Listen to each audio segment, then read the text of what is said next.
It is April 2026, and in the middle of the ocean, the U.S. Navy is trying to stop a moving fortress. This is the Tuska. It is a massive 900-foot-long Panamax-class container ship flying the Iranian flag, and it is currently attempting to run straight through a U.S. naval blockade in the Gulf of Oman. U.S. intelligence has identified this vessel as part of the Shadow Fleet, a clandestine network moving illicit cargo to bypass global sanctions. To complicate matters even further, China has explicitly placed this specific shipment under its protection.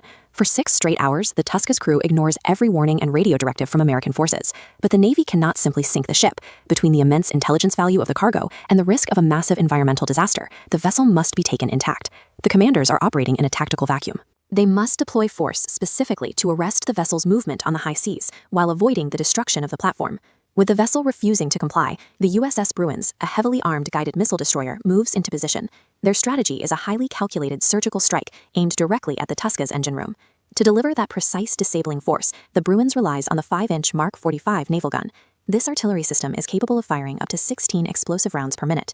Beneath the deck, an automated shuttle pulls shells from a magazine, lifting them up a vertical hoist. At the top, a loader drum catches the shell. The tray turns 90 degrees and rams it into the barrel, ready to fire. The Bruins fires 3 explosive rounds in mere seconds.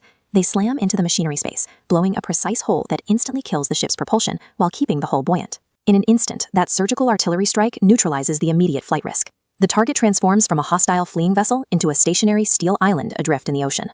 Getting on board is a completely different problem. Because the ocean swells are too violent, the American operators cannot safely approach a towering, dead-in-the-water target using small boarding boats. They have to go vertical. The U.S. Navy shifts control to the Tripoli, an amphibious assault ship, launching elite teams of Marines from the 31st Marine Expeditionary Unit. The Marines execute a precision tactical drop using a dual chopper entry. The lead MH-60 Seahawk holds a tight hover directly over the shipping containers, while a second Seahawk circles high above to provide armed overwatch. Special operations teams fast rope out of the hovering chopper and drop straight into the shadows of the deck. Within minutes, they sweep the vessel, secure the bridge, and take full official custody of the massive cargo. Securing the deck completely flips the mission objective. The boarding team is no longer on the offensive. They are now tasked with defending a highly vulnerable, stationary prize in the middle of hostile waters. The immediate threat now comes from the outside. Chinese warships and proxy forces are operating in the vicinity, creating a defensive screen. One wrong move by either side could easily spark an accidental naval war. To protect the boarding team, the destroyer activates a multi-layered defensive dome. For long-range targets over 50 miles away, they rely on the Vertical Launch System, or VLS. The VLS uses a hot launch mechanism.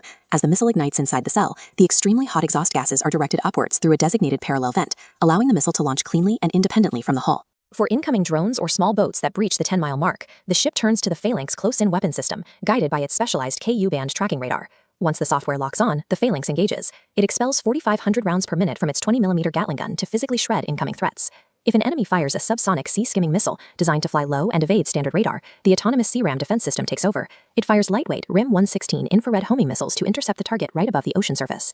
Finally, the Navy secures the subsurface threat. P-8 Poseidon aircraft swarm the sector above, dropping a net of sonobuoys into the water and using electronic warfare assets to strip enemy communications bare, effectively boxing out hostile submarines. This multi-layered defensive perimeter integrates the sea and sky, providing the boarding team with a redundant shield against multiple simultaneous threats. With the engines dead, the American flag raised, and the underwater threat completely pinned down, the vessel is officially secured. The blockade holds. Executing this scenario requires extreme, calculated precision. It is a mission profile that looks nothing like the total destruction often associated with modern naval combat.